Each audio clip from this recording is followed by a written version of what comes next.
And I'm just going to go back a little bit because it's not about Brexit. These results are over the last 3 years. We're not even out yet. We're in this period of time of discussing whether we're going or not or how it's going to look.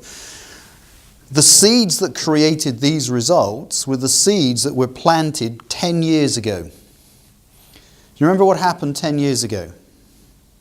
Who remembers Northern Rock going bankrupt? Who remembers Woolworths, MFI?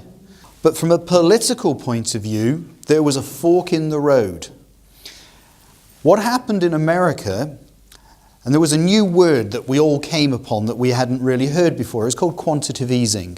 And quantitative easing was basically they went round the back, started the old crank the handle, print the money, print the money, print the money. And the Americans printed money like they'd never printed it before. And they took all of that money and they flooded it into the US economy. They had one view: put America back to work. And what they wanted to do was very simple.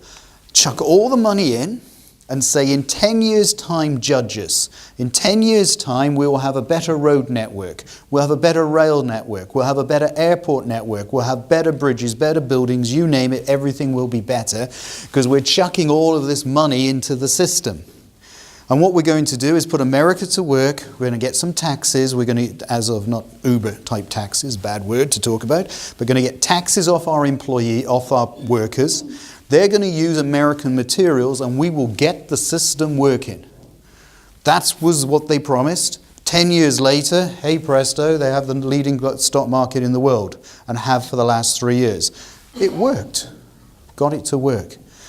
However, we had Gordon Brown in charge and we had Alistair Darling in charge. And they came up with a different view. They said quantitative easing, good idea. They went off to the machine, cranked the handle, printed the money. But what did they do with the money?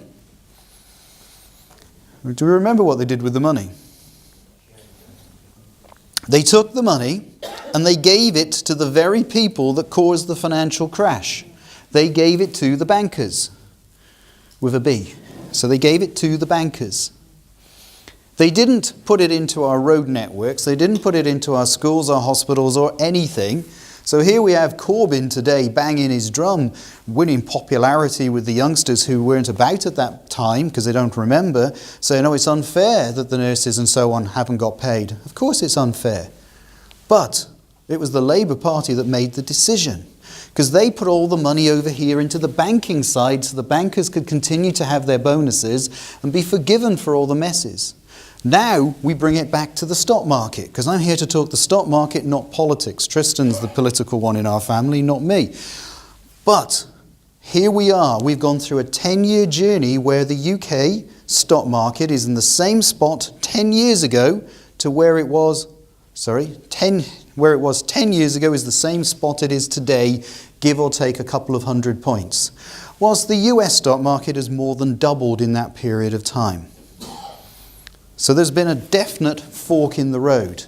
Now we come to Brexit. With our current history of doing things, it might be a bit of a muddy field. That's why we'd feel at the moment for our equity side, go a little lighter in the UK.